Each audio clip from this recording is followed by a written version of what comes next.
Good evening. আপনারা সকলে কেমন আছেন?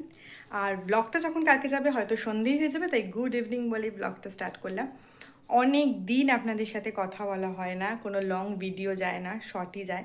নানান কারণে নানান কিছুর জন্য আর কি সেটা হয়ে ওঠে না। তবে আমি ভাবলাম যে কাল তো জগন্নাথ পুজো, রথযাত্রা, এর থেকে ভালো দিন তো হয় না, তো কাল একটা লম্বা ভিডিও পোস্ট করার ইচ্ছে রয়েছে খুব বেশি করে।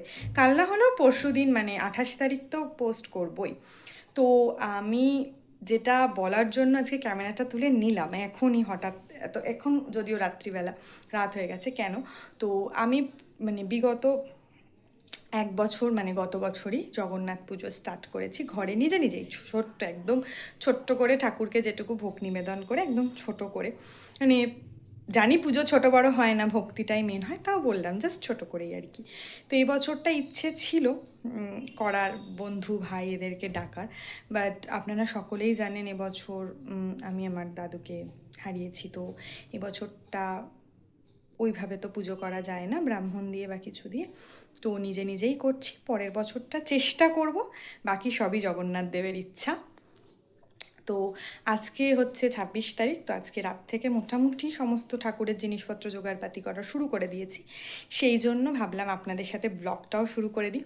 কালকে চেষ্টা করব সকালে পুজো থেকে যা যা করবো বা হবে সেগুলো দেখানোর।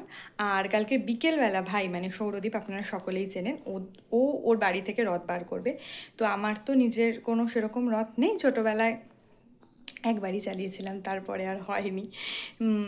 তো ওই আর কি, আমার তো ওরকম রথ নেই, তাই ভাইয়ের রথেই আমি আমার জগন্নাথ দেবকে বসিয়ে দেব এবং তারপরে রথ টানতে আমরা বেরোবো। আপনাদেরকে আমি আমার জগন্নাথ দেবকে দেখাই একবার, আসুন।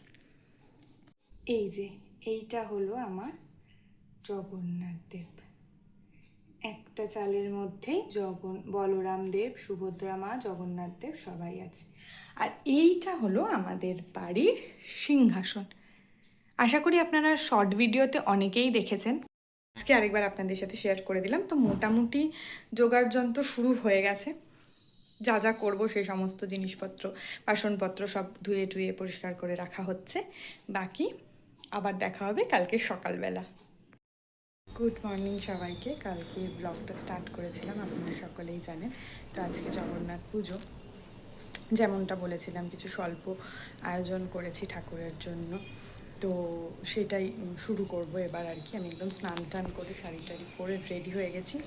এবার সমস্ত কিছু কেটে কুটে রেডি করে রান্না টান্না করে তারপরে পুজোয় বসবো। তো আগে কি কি হচ্ছে, কি কি হবে সেগুলো আপনাদের সাথে নিশ্চয়ই শেয়ার করব যতটা পারবো। আর খুব সত্যি কথা, আমি কি নিয়ম কি কানুন অত কিছু জানি না। আমি শুধু জানি যে মনের ভক্তি থাকলে আর নিয়মের দরকার পড়ে না, মনের ভক্তি দিয়ে ঠাকুরকে ডাকলেই ঠাকুর সেটাকে সাড়া দেন। তো সেটাই, মনের ভক্তি দিয়ে যতটুকু পারি সেভাবেই করব। তো চলুন শুরু করে দিই। আর এখন সময় হয়ে গেছে অলরেডি 8:30, তো এরপরে করলে দেরি হয়ে যাবে। আজকে বোধহয় 1:17-র মধ্যে বসে পড়তে হবে পুজোতে, যতদূরটা আমি ভাইয়ের থেকে জানতে পেরেছি। তো চলুন শুরু করে দিই। আচ্ছা, প্রদীপটা আগে সাজিয়ে নিচ্ছি, তাহলে কি হবে, তারপরে আস্তে ধীরে সব কিছু কাটাকাটি করবো ফল টল, কিন্তু প্রদীপগুলো আগে সাজিয়ে নিই। আগের বছর থেকে তো শুরু করেছি, আপনাদের বলছিলাম আমি কালকে শুরুতে ব্লগে, তো কিছুই নিয়মকানুন যেটা বললাম জানি না ওইভাবে, আর চেষ্টা করছি। আর বাকি প্রভুই করিয়ে নেবে, প্রভুর যা যা ইচ্ছে হবে ঠিক প্রভু সেগুলো করিয়ে নেবে, সেটাতেই আমি বিশ্বাস করি। প্রভুর যেটা যেটা দরকার, যেটা যেটা মনে হবে আমাকে দিয়ে করানো, প্রভু ঠিক করিয়ে নেবে। তো আমার পঞ্চপ্রদীপটা সাজানো হয়ে গেছে, বাট কর্পূরটা এখন দেবো না, ওটা যখন আরতি হবে তখনই দেব। এবার আমি প্রদীপের সলতেটা দিয়ে নেব,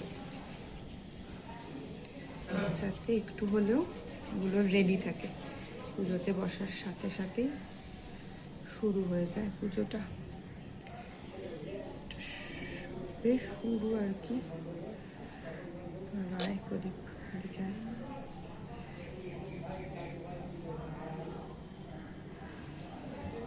ব্যাস হয়ে গেল এটা করা। এইবার ফল টল যা যা আছে সেগুলো সব কেটে নেব। এবার বলভদ্র, সুভদ্রা আর জগন্নাথ দেবকে স্নান করিয়ে নেব। জলের মধ্যে আমি চন্দন দিয়ে দিয়েছি, চন্দনের জল দিয়ে ভালো করে স্নান করিয়ে নেব। জয় বলভদ্র, জয় জগন্নাথ, জয় সুভদ্রা, জয়। এই যে বসিয়ে দিয়েছি। এই যে ঠাকুরকে ভোগ অর্পণ মানে ভোগ না, ওই ভোগের আগে স্নান টান করি, একটু জল বাতাসা খাক ঠাকুর, এতদিন জ্বরে ভুগেছে, একটু পেট মাথা সব ঠান্ডা করুক, আর আমি পুজোর জোগাড়ে একদম লেগে পড়ি। এই যে বাকি ঠাকুরদেরও এভাবেই দেওয়া হয়ে গেছে, এবার যাই। ঠাকুরের পায়েস অলরেডি বসানো হয়ে গেছে, যেহেতু ভোগের সামনে কথা বলতে নেই তাই আমি জুম করেই দেখাচ্ছি দূর থেকে। গ্যাস ট্যাস ধুয়ে মুছে চেপে গেছে ঠাকুরের ভোগ, এবার ধীরে ধীরে হতে থাকবে। আবার চলে এলাম, মোটামুটি সমস্ত কিছু হয়ে গেছে, পায়েস হয়ে গেছে, পনির হয়ে গেছে, খিচুড়ি হয়ে গেছে, এখন শুধু ভাজা আর আলুর দমটা হলেই হয়ে যাবে। আর চাটনিটা করার ইচ্ছে আছে, যদি সময়ের মধ্যে হয়, আর ঠাকুরের যদি খাওয়ার ইচ্ছে হয় নিশ্চয়ই ঠাকুর নিজেরটা নিজে করে নেবেন। তো এই আর কি, আর ওইভাবে রান্নাগুলো দেখালাম না, পায়েস হওয়াটা আপনাদের দেখিয়েছি, বাকি ভোগ নিবেদনের পর আপনাদের একেবারে দেখিয়ে দেবো, কারণ সময়টা একটু কম, একটু দেরি হয়ে গেছে আর কি ঘুম থেকে উঠতে, সেজন্য সময়টা একটু কম। এই যে দেখছেন সুন্দর করে সেজে ফেলেছে 3 ভাই বোনে, একদম রেডি কিন্তু তারা। আর এখানে আমি 2টো গোলাপ আর একটা হলুদ ফুল দিয়েছি, গাঁদা ফুল। অ্যাকচুয়ালি সবাই বলে, আমি শুনেছি যে হলুদ মানে লাল ভালোবাসার প্রতীক আর হলুদ বন্ধুত্বের, তবে হলুদ গোলাপ পাইনি, তাই একটা হলুদ ফুল, হলুদ গাঁদা ফুল দিয়েছি।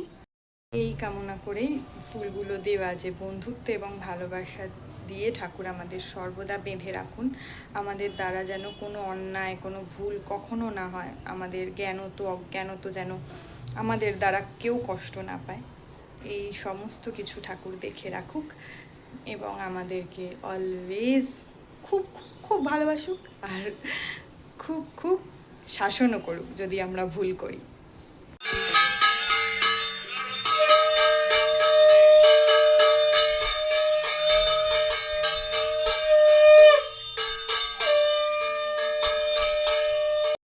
ফাইনালি জগন্নাথ দেবের পুজো কমপ্লিট হলো এইমাত্র।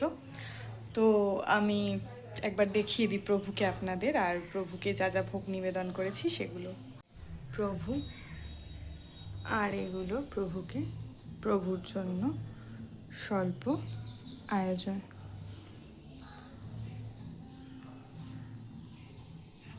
প্রভুর অবশ্য খাওয়া হয়ে গেছে, তারপরেই আপনাদেরকে দর্শন করাচ্ছি। সকলে দর্শন করে নিন, আর যা যা মনস্কামনা আছে সব প্রভুকে জানিয়ে দিন, প্রভু সব পূরণ করে দেবেন। প্রভুকে মনস্কামনা জানালাম, এই বললাম যে পৃথিবীর ওপর যা যা খারাপ, যা যা দুর্যোগ, যা যা আমরা এই কদিনে দেখেছি, সমস্ত কিছু তুমি বিনাশ করে শুধু শুভ শুভ, সব দিকে শুভই করে দাও। আমি না ব্লগটা পোস্ট করতে গিয়ে দেখলাম যে ভিডিওটা বেশ বড় হয়ে যাচ্ছে, তো মানে আমি যদি এখনেরটার সাথে বিকেলের পার্টটা মিলিয়ে দিই তাহলে অনেকটা বড় হয়ে যাবে, সেই কারণে আমি ভাবলাম যে এখনের পার্টটা এখন দিয়ে দিই, আর বিকেলের পার্টটা কালকে পোস্ট করে দেবো, মানে আজকে জগন্নাথ পুজোর ভিডিওটা 2টো পার্টে যাচ্ছে।